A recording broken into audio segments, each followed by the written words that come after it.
آپ نے وہ واقعہ سنا ہوگا کہ ایک شخص نے اپنے جگری دوست کو اس لیے قتل کر دیا کہ اس نے میرے محبوب سیاسی رہنما کو گھڑی چور کہا، اور یہ بھی نہیں کہ وہ اس کے اوپر شرمندہ ہو اور اس کو لگے کہ مجھ سے کوئی غلط کام ہوا ہے، جذبات میں آ کر میں نے یہ کام کر دیا ہے۔ آپ اس کی پرستاری کا لیول چیک کریں کہ گرفتاری کے بعد پولیس کی موجودگی میں بڑی ڈھٹائی کے ساتھ وہ یہ کہہ رہا ہے کہ میں اپنے لیڈر کی خاطر جان لے بھی سکتا ہوں اور جان دے بھی سکتا ہوں، اور اس کی ماں بیچاری گونگی ہے، بول نہیں سکتی، 2 بہنیں ہیں اور وہ اپنے گھر کا واحد کفیل ہے۔ پھر یہ جو میریٹ ہوٹل میں واقعہ ہوا ہے یہ بھی آپ کے سامنے ہے۔ کے پی میں ایک امام مسجد کی تضحیک اس لیے کی گئی کہ یہ ہمارے لیڈر پر تنقید کرتا ہے۔ تو یہ جو واقعات ہیں یہ سمجھ لیں کہ دیگ کے چند چاول ہیں، اور ابھی تو پارٹی شروع ہوئی ہے۔ ابتدائے عشق ہے، روتا ہے کیا، آگے آگے دیکھیے ہوتا ہے کیا۔ یہ نتیجہ ہے ہمارے سیاستدانوں کی نفرت انگیز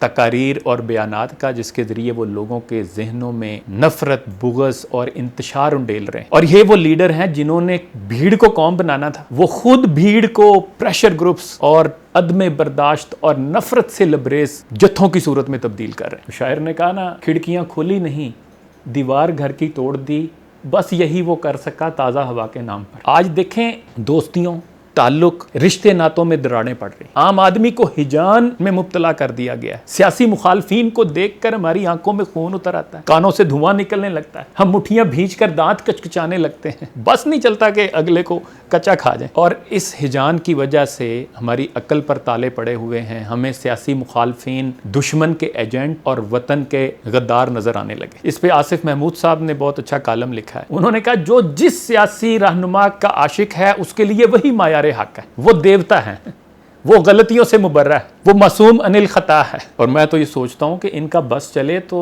یہ تو نعوذ باللہ اسے پیغمبر قرار دے دیں۔ اور کبھی تو لگتا ہے کہ یہ پیدا اس لیے ہوئے ہیں کہ دن رات اپنے اپنے لیڈر کی مجاوری کرتے رہیں، اور قیادت جو مرضی کر جائے یہ مشقتی اس کا دفاع کرنے کے لیے ہر دم تیار نظر آتے ہیں۔ ٹالرنس اور ٹیمپرامنٹ کا یہ عالم ہے کہ 2 منٹ سنجیدہ گفتگو کرنا ممکن نہیں، 2-4 جملوں کے بعد لوگ ہانپ جاتے ہیں اور اس کے بعد مغلظات بکنا شروع ہو جاتے ہیں۔ بس نہیں چلتا کہ ہم باتوں کے گھونسے بنا کے مخالف کو ڈھیر کر دیں۔ نہ باہمی احترام باقی بچا ہے اور نہ حفظ مراتب، بھائی بھائی کا دشمن بن رہا ہے۔ وہ رحمان حفیظ نے کہا نا، اب تو یہ مل کے دعا بھی نہیں کر سکتے، اب تو اس ہاتھ کو اس ہاتھ سے خوف آتا ہے۔ یعنی ہماری حالت تو اب یہ ہوتی جا رہی، سب نے ایک لکیر کھینچ دی ہے کہ لکیر کے اس طرف آ جاؤ تو ہمارے دوست ورنہ دشمن، بیچ کا کوئی مقام کسی نے باقی نہیں رہنے دیا، اور یہ لکیر دوستیوں کو چاٹ رہی ہے اور رشتوں کو کھا رہی ہے۔ برسوں اشروں کے تعلقات ہوتے ہیں، لوگ ایک لمحے میں برباد کر دیتے ہیں۔ اور کن کے لیے برباد کر دیتے ہیں؟ وہ سیاستدان جو ساری زندگی میں شاید ان سے ہاتھ بھی نہ ملائیں۔ یہ پرائی بارات کے وہ دیوانے ہیں جو بلا وجہ جھومتے پائے جاتے ہیں۔ قوموں کا